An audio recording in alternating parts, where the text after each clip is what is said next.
ನಮಸ್ಕಾರ. ನಾನು doctor Vijayakumar PK. Vardhan fertility centre director ಮಾತಾಡ್ತಾ ಇದ್ದೀನಿ. ಎಷ್ಟೊಂದು ಸಲ ನಾವು IVF ಮಾಡಿದ ಬಳಿಕ ಪೇಷಂಟ್ಸ್ಗೆ ತುಂಬ ಬಂದು ಕ್ವಶನ್ ಕೇಳ್ತೀರಿ, ಡಾಕ್ಟರ್ ಹೇಗಿರ್ಬೇಕು, ನಾವು ಹೇಗಿದ್ದರೆ ಮಕ್ಕಳಾಗುತ್ತೆ, ಏನು ತಿನ್ನಬೇಕಾಗುತ್ತೆ, ಏನು ತಿನ್ನಬಾರ್ದಾಗುತ್ತೆ ಅಂತ. ಇದು ಎಲ್ರಿಗೂ ಒಂಥರ ಕ್ವಶನ್ ಆಗಿರೋದೆ. ಸೈಂಟಿಫಿಕಾಗಿ ಪ್ರೂವ್ ಮಾಡಬೇಕಾದ್ರೆ ಯಾವುದೇ ರೀತಿ ಈ ಫುಡ್ ತಿಂದರೆ ಆಗುತ್ತೆ ಮಗು, ಇದರಿಂದ ಹಿಂಗೆ ತಿನ್ನಬೇಕು, ಹೀಗಿರಬೇಕು ಅಂತ ಎಲ್ಲೂ ಬರೆದಿಲ್ಲ. ಟ್ರಾನ್ಸ್ಫರ್ ಮಾಡಿದ ಬಳಿಕ ಯಾವುದೇ ರೀತಿ ಟೆನ್ಷನ್ ತಗೊಳ್ದೇನೆ ಮಾಮೂಲಿ ಹೇಗಿರ್ತೀರೋ ಹಾಗೆ ಇರಬೇಕು. ನಾನು ಈಗ ಟ್ರಾನ್ಸ್ಫರ್ ಮಾಡ್ಕೊಂಡಿದ್ದೀನಿ, ನನ್ನ ಗಮನ ಎಲ್ಲ ನನ್ನ ನ್ಯೂಟ್ರಸ್ ಮೇಲೆ ಇರಬೇಕು, ಹಂಗಿರಬೇಕು ಏನಿರಬೇಕು ಅಂತ ಇರಬಾರ್ದು. ಆ್ಯಸ್ ಯೂಸ್ವಲ್ ನಾರ್ಮಲ್ ಆಗಿರಬೇಕು. ಹಾಗಂದರೆ ಏನರ್ಥ ನಾರ್ಮಲ್ ಅಂದರೆ, ನಿಮ್ಮದು ಟ್ರಾನ್ಸ್ಫರ್ ಆಗಿಂತ ಮರ್ತು ಬಿಡಿ, ಬಟ್ ಲಿಮಿಟೆಡ್ ವರ್ಕ್ ಇರಬೇಕು. ಅಂದ್ರೇನು, ಜಾಸ್ತಿ ದೂರ ಹೋಗೋದು ಮತ್ತು ಸ್ಟೆಪ್ಸ್ ಜಾಸ್ತಿ ಹತ್ತೋದು, ಭಾರ ಎತ್ತೋದು ಅದೆಲ್ಲ ಮಾಡೋಕ್ಕೆ ಹೋಗ್ಬಾರ್ದು. ಬಟ್ ಟ್ರಾನ್ಸ್ಫರ್ ಆದ ಬಳಿಕ ನಿಮ್ಗೆ ಏನು ಪ್ರಿಸ್ಕ್ರಿಪ್ಷನ್ ಇರುತ್ತೋ, ಮೆಥಡ್ ಎಲ್ಲ ಕೊಟ್ಟಿರ್ತೀವಲ್ಲ, ಅದನ್ನು ಕರೆಕ್ಟಾಗಿ ಫಾಲೋ ಮಾಡ್ಕೊಳ್ಳಿ. ಬಟ್ ಫುಡ್ಡಲ್ಲಿ ಎಷ್ಟೊಂದು ಸಲ ಕೇಳ್ತಾರೆ ಏನು ತಿನ್ನಬೇಕು ಅಂತ ಮಾಡಿ. ಆದಷ್ಟು ಮಟ್ಟಿಗೆ ಕುಕ್ಡ್ ಫುಡ್ ಅಟ್ ಹೋಮ್, ಅದಂದರೆ ಮನೆ ಊಟನ ಮಾತ್ರ ಮಾಡಿ, ಮತ್ತು ಎಲ್ಲೂ ಜಂಕ್ ಫುಡ್ ತಿನ್ನೋಕ್ಕೆ ಹೋಗ್ಬೇಡಿ. ಮತ್ತು ಆದಷ್ಟು ಮಟ್ಟಿಗೆ ಈ ಚಿಕನ್ನು ಮಟನ್ನು ಅದೆಲ್ಲ ಅವಾಯ್ಡ್ ಮಾಡಿ. ಯಾಕೆಂದರೆ ಇವೆಲ್ಲ ಒಳ್ಳೆಯದು, ಒಂದು ರೀತಿ ಪ್ರೋಟೀನ್ ರಿಚ್ ಡಯಟೇ. ಬಟ್ ನಾವೇನು ಮಾಡ್ತೀವಿ ಅಂದರೆ, ನಾವು ತುಂಬ ಹಾರ್ಮೋನ್ಸ್ ಕೊಡ್ತೀವಿ ಇಲ್ಲಿ. ಎಷ್ಟು ಬೇಬಿ ಮಾಡಬೇಕಾದ್ರೆ ಟ್ರಾನ್ಸ್ಫರ್ ಮಾಡಬೇಕಾ ಪ್ರೊಜೆಸ್ಟ್ರಾನ್ ಜಾಸ್ತಿ ಇರುತ್ತೆ, ಅದರಿಂದ ಕಾನ್ಸ್ಟಿಪೇಷನ್ ಒಂದು ಕಡೆ ಬರ್ತಾ ಇರುತ್ತೆ. ಮತ್ತು ನಾವು ಇದರಲ್ಲಿ ನಾನ್ ವೆಜ್ ಕೊಟ್ಟು ಇನ್ನೂ ಕಾನ್ಸ್ಟಿಪೇಷನ್ ಜಾಸ್ತಿ ಆಗುತ್ತೆ, ಮತ್ತು ಪೈಲ್ಸ್ ಆಗುತ್ತೆ. ಮತ್ತು ಎಷ್ಟೊಂದು ಸಲ ಅವರಿಗೆ ಮೋಷನ್ ಆಗ್ತೇನೆ 3-4 ದಿನ 5 ದಿನ ಹೊಟ್ಟೆ ಎಲ್ಲ ಡಿಸ್ಟೆನ್ಷನ್ ಆಗುತ್ತೆ, ಒಂಥರ ಹೊಟ್ಟೆಯಲ್ಲಿ ಕಸಕಸಿ ಆಗುತ್ತಲ್ಲ, ಅದರಿಂದ ಅದು ಅವಾಯ್ಡ್ ಮಾಡ್ತೀವಿ. ಆದಷ್ಟು ಮಟ್ಟಿಗೆ ರಿಚ್ ಇನ್ ಪ್ರೋಟೀನ್ ಅಂದ್ರೇನು, ವೆಜಿಟೇಬಲ್ ಫುಡ್ ತಿನ್ನಿ ಜಾಸ್ತಿ. ಲಿಕ್ವಿಡ್ ಡಯಟಲ್ಲಿ ತೊಗೋಬೇಕು ಜಾಸ್ತಿ. ಲಿಕ್ವಿಡ್ ಅಂದ್ರೇನು, ವಾಟರ್ ಕುಡಿಬೇಕು, ಜ್ಯೂಸ್ ಕುಡಿಬೇಕು, ಈ ಥರ ಲಿಕ್ವಿಡ್ ಡಯಟ್ಸನ್ನು ತೊಗೋಬೇಕು. ಅಥವಾ ಫ್ರೂಟ್ಸನ್ನು ಜ್ಯೂಸ್ ಮಾಡ್ಕೊಂಡು ಕುಡೀರಿ, ತುಂಬ ಹೆಲ್ಪ್ ಆಗುತ್ತೆ.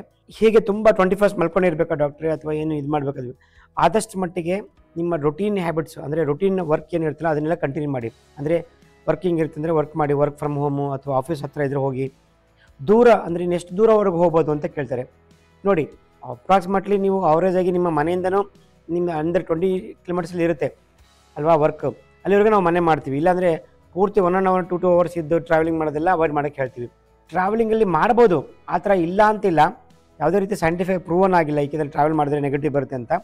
ಬಟ್ ಟ್ರಾವೆಲ್ ಮಾಡಬೇಕಾದ್ರೆ ನಾವು ನಮ್ಮ ಗಾಳಿ ಬರುತ್ತೆ, ಬೆಳಕು ಬರುತ್ತೆ, ಅದರಿಂದ ಏನೇನೋ ವೈರಸ್ ಬಂದುಬಿಟ್ಟು ನಮಗೆ ಕಾಫು ಫೀವರ್ ಎಲ್ಲ ಬಂದರೆ ಇದು ನಾವು ಮಾಡಿರೋದೆಲ್ಲ ವ್ಯರ್ಥ ಆಗುತ್ತೆ ಅಂತ ಆದಷ್ಟು ಮಟ್ಟಿಗೆ ಲಿಮಿಟೆಡ್ ಆಗಿ ವರ್ಕನ್ನು ಮಾಡೋಕ್ಕೆ ಹೇಳ್ತೀವಿ. ಶುಗರ್ ಕಂಟೈನಿಂಗ್, ಜಾಸ್ತಿ ಶುಗರ್ ಇರೋ ಕಂಟೆಂಟ್ಸನ್ನು ತೊಗೊಳ್ಬೇಡಿ. ಜಾಸ್ತಿ ಆದಷ್ಟು ಮಟ್ಟಿಗೆ ಲಿಕ್ವಿಡ್ ತೊಗೊಳ್ತಾ ಹೋದರೆ ನಿಮಗೆ ತುಂಬ ಹೆಲ್ಪ್ ಆಗುತ್ತೆ. ಮಲ್ಕೊಂಡೇ ಇರೋದು, ಒಂದೇ ರೂಮಲ್ಲಿ ಕ್ಲೋಸ್ ರೂಮಲ್ಲಿ ಮಲ್ಕೊಂಡಿರೋದು, ಅದು ಆದಷ್ಟು ಮಟ್ಟಿಗೆ ಅವಾಯ್ಡ್ ಮಾಡಿ.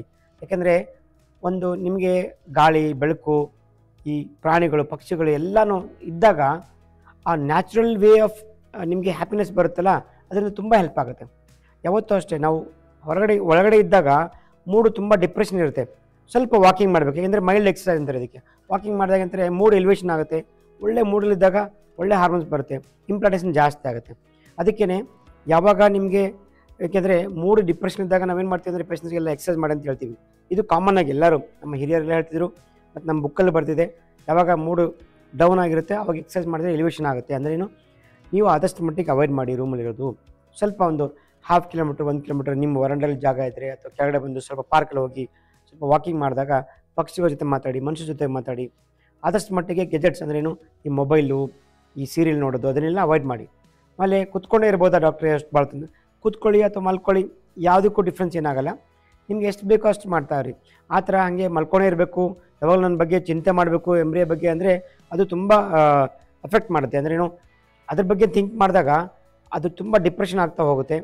ಅದೇ ಒಂದು ಯೋಚನೆ ಬಂದಾಗ ಸ್ಟಡಿ ಮಾಡಿದ್ದಾರೆ ಜಪಾನಲ್ಲಿ ಮತ್ತು ಅಮೆರಿಕಾದಲ್ಲೆಲ್ಲ ಸ್ಟಡಿ ಆಗಿದೆ.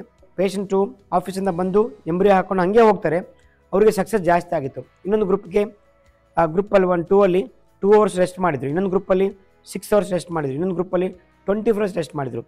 ಯಾರು 24 hours ರೆಸ್ಟ್ ಮಾಡಿದ್ರು ಅವರಿಗೆ ಸಕ್ಸಸ್ ತುಂಬ ಕಡಿಮೆ ಆಗಿತ್ತು. ಅವಾಗ ಕನ್ಕ್ಲೂಷನ್ ಏನು ಬಂತಂದರೆ, ಟ್ರಾನ್ಸ್ಫರ್ ಆದ ಬಳಿಕ ರೆಸ್ಟ್ ಬೇಕಾಗಿಲ್ಲ ಅಂತ ಪ್ರೂವನ್ ಆಯಿತು.